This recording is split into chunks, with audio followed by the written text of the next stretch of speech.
इतिहास हाच महाराष्ट्र पौळला होता निश्चित निश्चित ग्लानी आल्यासारखा। नवता कुणाला शिवधर्माचा अभिमान की नवता कुणाला स्वराज्याचा स्वाभिमान। कसा तरी यवनांच्या पुढे मराठा दिन व्याकुळला होता, तर याच महाराष्ट्रावर वक्रदृष्टी पडली होती ती गनिमांची।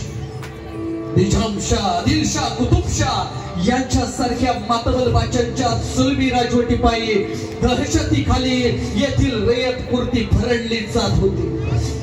हिंदूंच्या फेडीचे दिवसा ढबळ्या लुटली जायची। हिंदूवर केवळ अत्याचार आणि अत्याचारच होत होते। हिंदूंचं जबरदस्ती धर्मांतर केलं जायचं, हिंदूंना जबरदस्ती गुलाम बनविलं जायचं। मात्र या होणाऱ्या नलावाच्या कोणारा होणाऱ्या अत्याचार रोखणारा मायचा लाल मायचा पुत्र अजून या मातीत जन्माला यायचा बाकी होता।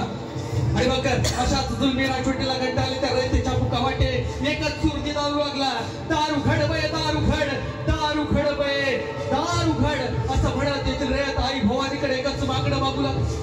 त्या आई भवानीकडे साकडं घालू लागली, रयतेचं रक्षण करणारा, या मातीचं रक्षण करणारा, या मातीतील प्रत्येक मायलेकीचं देवदेवतांचं रक्षण करणारा असं एक तरी पुत्र तू या मातीसाठी जन्माला घाल, असं एक तरी पुत्र तू या मातीसाठी अर्पण कर।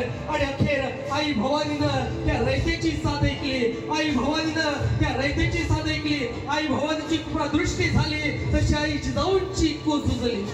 आई जिजाऊंना दिवस केले, बघता बघता धकाधकीच्या काळात 9 महिने उलटले तशी शहाजी राजांनी आई जिजाऊंची रवानगी सुखरूप शिवनेरीवर केली। आणि 19 फेब्रुवारी 1630 रोजी शिवनेरीवर सदैव चौघडे वाजले, सगळी रयत साखरवाटात फिरू लागली, एकमेकांचं तोड गोड करू लागली। कारण याच दिवशी शिवनेरीवर शत्रूचा काळ जन्माला होता, आपला राजा बाळ शिवबा जन्माला आला होता। असं प्रत्येक घरात साजरा झाला।